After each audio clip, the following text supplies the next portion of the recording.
ചക്കിന് വെച്ചത് കൊക്കിന് കൊണ്ടു എന്നത് നമ്മുടെ നാട്ടിലെ ഒരു നാടൻ ഭാഷാ പ്രയോഗമാണ്.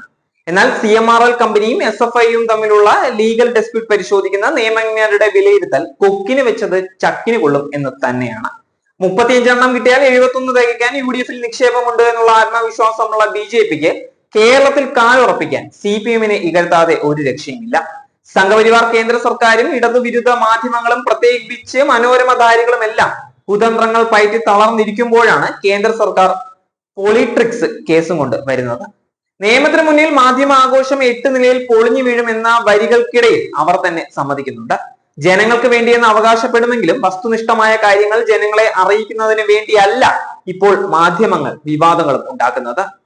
BJP കോൺഗ്രസ് മുന്നണികൾക്ക് വേണ്ടി ഏഷ്യാനെറ്റും മാതൃഭൂമിയും മനോരമയും കള്ള വാർത്തകൾ ഉണ്ടാക്കി രാഷ്ട്രീയ ഊർജം പകരുന്ന 4ാം കിട വേലയാണ് ചെയ്തുകൊണ്ടിരിക്കുന്നത്. ഏഷ്യാനെറ്റ് മുതലാളി BJP സംസ്ഥാന പ്രസിഡന്റ് തന്നെയാണ്. സംഘപരിവാര രാഷ്ട്രീയ പക്ഷത്തിന് വേണ്ടി നുണ പറഞ്ഞ് വിശ്വാസത തകർന്ന മാധ്യമങ്ങളെ പൊതുസമൂഹം ഒഴിവാക്കുക തന്നെ വേണം. കേസിന്റെ വസ്തുതയും നിയമവശങ്ങളുമല്ല അവർ പരിശോധിക്കുന്നത് തന്നെ. CMRL കമ്പനിക്ക് കരിമണൽ ഖനനത്തിന് അനുമതി നൽകിയത് AK ആന്റണി മുഖ്യമന്ത്രിയും കുഞ്ഞാലിക്കുട്ടി വ്യവസായ മന്ത്രിയുമായിരിക്കെ UDF സർക്കാർ തന്നെയാണ്.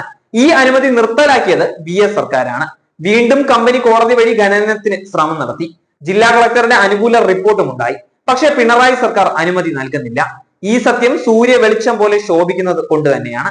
ബഹുമാനപ്പെട്ട ഹൈക്കോടതിയും വിജിലൻസ് കോടതികളും സൂക്ഷ്മമായി പരിശോധിച്ച് സ്വജനപക്ഷപാതം നടന്നില്ല എന്ന് കണ്ടെത്തി കുഴൽനാടന്റെ കള്ളക്കേസ് തള്ളിയതാണ്. എന്നാൽ ഈ വിഷയത്തിൽ CMRL നിന്നും വൻതുക കൈപ്പറ്റിയത് ഏതു രാഷ്ട്രീയ പാർട്ടി നേതാക്കളാണ് എന്ന് നാൾ വഴി പരിശോധിക്കുന്ന ആർക്കും ന്യൂറോ തകരാറില്ല എങ്കിൽ മനസ്സിലാക്കാൻ സാധിക്കും. സ്വകാര്യ മേഖലയിൽ ഖനനം എന്നത് CPM-ന്റെയും ഇടതുപക്ഷത്തിന്റെയും നിയമമല്ലാത്തത് കൊണ്ടാണ് VS പിണറായി സർക്കാരുകൾ സ്വകാര്യ മേഖലയിലെ ഖനനം റദ്ദാക്കിയതും അനുവദിക്കാതിരുന്നതും. എന്നിട്ടും CPM-നെ അടിക്കാൻ കഴിയുമോ എന്നാണ് രാഷ്ട്രീയ ശത്രുക്കൾ ശ്രമിച്ചുകൊണ്ടിരിക്കുന്നത്.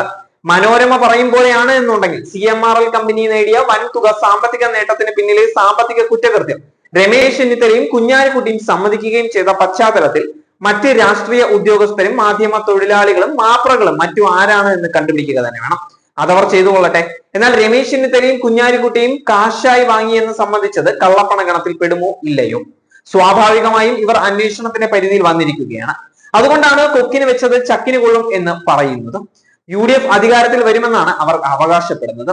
രമേശ് ചെന്നിത്തലയുടെ ആഭ്യന്തരമന്ത്രി മോഹത്തിനും കുഞ്ഞാലിക്കുട്ടിയുടെ ഉപമുഖ്യമന്ത്രി മോഹത്തിനും പാരയുമായി മനോരമ ചാരക്കേസ് പോലെ സജീവമാകുന്നതാണോ എന്ന സംശയം രാഷ്ട്രീയ നിരീക്ഷകർക്കിടയിലുണ്ട്.